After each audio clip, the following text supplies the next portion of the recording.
Okay, let's try this again one last time. Yes, I know, I made that joke in my spoiler-free review. For those of you that don't know, I was out at a screening for Across the Spiderverse yesterday at 6. Fire alarm went off. Thankfully, it was a false alarm. Nobody was hurt. Everybody evacuated in a safe and calm manner, but they did evacuate the Cineplex and the entire building. So in doing that, we missed like 2/3 of this movie. We literally got to right where Miguel was coming down from his slow elevator, and then it cut, and then the alarm went off, and we're like, what? So while leaving, the crowds of people, we got tickets at another Cineplex, got to see the 10 p.m. showing, and got to finish the movie, which is great because the movie is fucking wicked. Now, in this movie, we learned that the spider that bit Miles wasn't from that universe. It was from Earth 42. And because of that, this Miles Morales was never meant to be canon. He's an anomaly amongst the timeline throughout the Spiderverse. His story is not canon. And that causes problems. It causes friction, kind of like the incursions in Doctor Strange.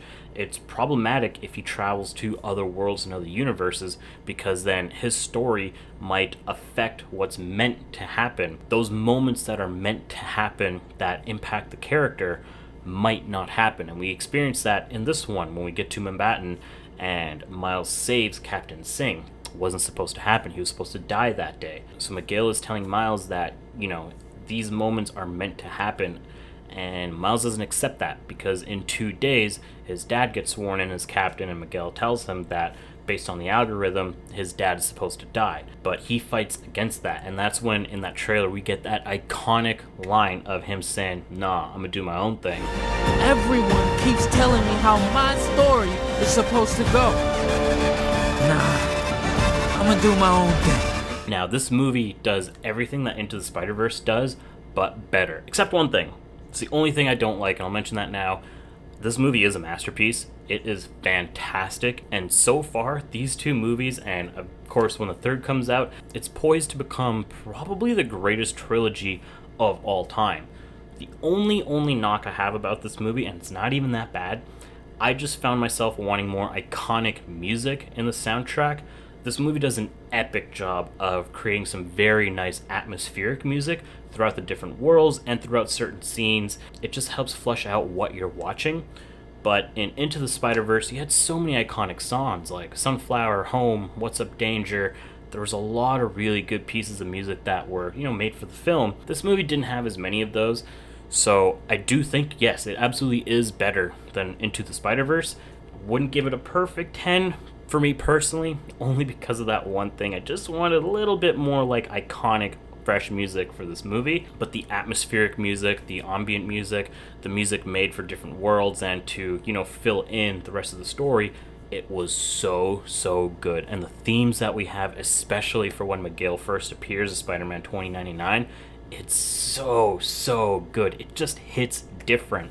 And Sony Animations, yes, they killed it with the visuals in this movie. And the cameos. Yo, we saw Insomniac Spider-Man. We saw Donald Glover, probably from Earth 1999 as Prowler. We heard Tobey Maguire's Doc Ock at one moment where he says, "Hello, Peter." When Miguel is explaining that certain moments in Spider-Man's canon and story are supposed to happen across the Spider-Verse, we see the moments that impacted the Spider-Man that we grew up with in Tobey Maguire and Andrew Garfield. Miguel also directly references the events of No Way Home. Don't even get me started on Doctor Strange and the little nerd back on Earth 1999. So it was just really cool to see all the other tidbits and Easter eggs in this movie. And oh my goodness, there's also a moment where the Spot enters the convenience store in Venom, and there's a fun little exchange there too. It was just, this movie was so entertaining, but it was very funny. Hobie especially, yo, dude, killed it. Like, what you loved about Spider-Man Noir, and as much as you think you might miss him, once Hobie comes into this movie, you're like, okay, yo, I'm sold. Love Daniel Kaluuya as Hobie. It was so good. He was funny, and he quickly turned into exactly what you wanted him to turn into. He very quickly started rooting for and supporting Miles and allowed him to, do his own thing. He was supporting that. So I loved seeing that. But this movie also opens with Gwen Stacy and her story and how she's dealing with her own tragedy. And throughout this movie, we see her kind of becoming more and more of a bad friend to Miles And she finally sees it for herself too, that she was a bad friend once before and lost her only friend. She's not going to let that happen again. So this movie is also a bit of a redemption arc for her. So we get to a point where Miles is escaping everybody to try to get back to his world to save his dad. He uses this machine that reads his DNA and sends you back to the world that you're from. His DNA, however, reads as Earth 42 because that's a spider that bit him.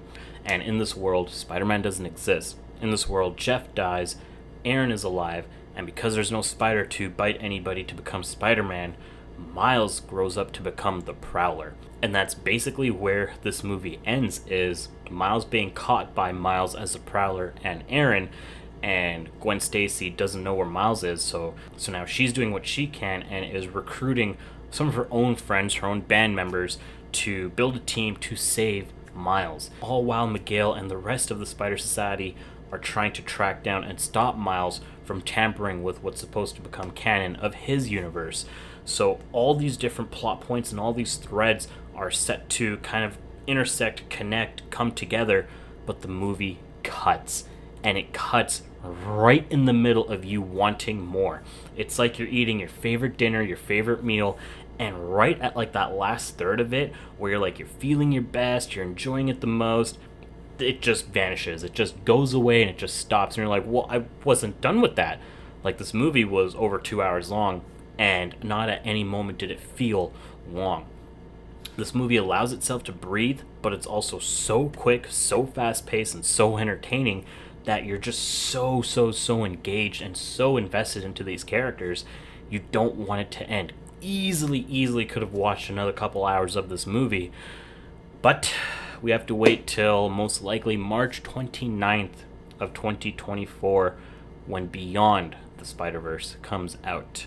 So, that being said, to avoid talking for too long, as much as I loved Into the Spider-Verse being one of my favorite movies of all time, Across the Spider-Verse, it expands on that. It's better than that. It's more entertaining. It's kind of like Infinity War in the sense of so many things are happening, and then it just ends right when you don't want it to end. So we're stuck having to wait to watch the next one. So let me know what you guys think. If you liked the movie, if you didn't like it, let me know why down below. Thank you for watching, and I'll catch you in the next one. Peace.